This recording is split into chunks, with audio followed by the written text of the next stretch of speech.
Kakashi হাতাকে, যার হাসির পেছনে লুকিয়ে আছে হারিয়ে ফেলা এক পৃথিবী। সবাই তার মুখ দেখার কৌতূহল নিয়ে মেতে থাকত, কিন্তু কেউ কখনো জানতে চায়নি কেন সে মুখ ঢেকে রাখে।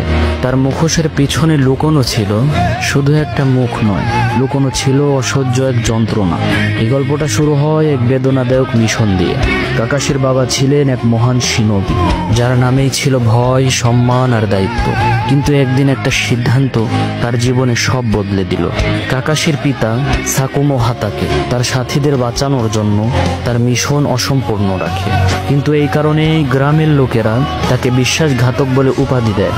কিন্তু ধৈর্যের সীমা তো তখন ভেঙে যায় যখন সে দেখে সে যাদের রক্ষা করেছিল তারাই কাপুরুষের মতো মুখ ফিরিয়ে নিয়েছে। তখন সে এই অসহ্যকর যন্ত্রণা সহ্য করতে না পেরে নিজেকে শেষ করে ফেলার সিদ্ধান্ত নেয়। আর ছোটবেলায় কাকাশির জীবন দুঃখের সাগরে ডুবে যায়। ছোট্ট কাকাশি দেখল কিভাবে সমাজের মানুষেরা একজন সম্মানিত ব্যক্তির সম্মানকে এক মুহূর্তে চূর্ণ বিচূর্ণ করে ফেলে। সে শিখেছিল বাঁচতে হলে অনুভূতিগুলোকে মেরে ফেলতে হয়, এবং সে সেই দিন নিজেকেই ভেতর থেকে মেরে ফেলে।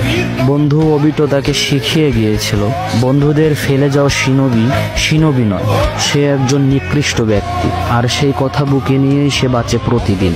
শুধু এই ব্যথাতেই সীমাবদ্ধ ছিল না তার জীবন, তার ভালোবাসার মানুষ তারই হাতে নিহত হয়।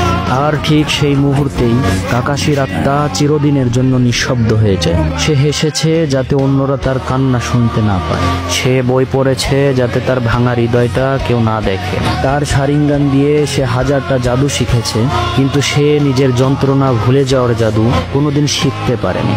সবাই তাকে বলেছে কপি নিনজা, কিন্তু সে তো ছিল হাজারটা স্মৃতি বয়ে বেড়ানো একটা ছায়া। তার মুখোশের পিছনে কোনো মুখ নেই, শুধু আছে হারিয়ে ফেলা স্মৃতির কবর।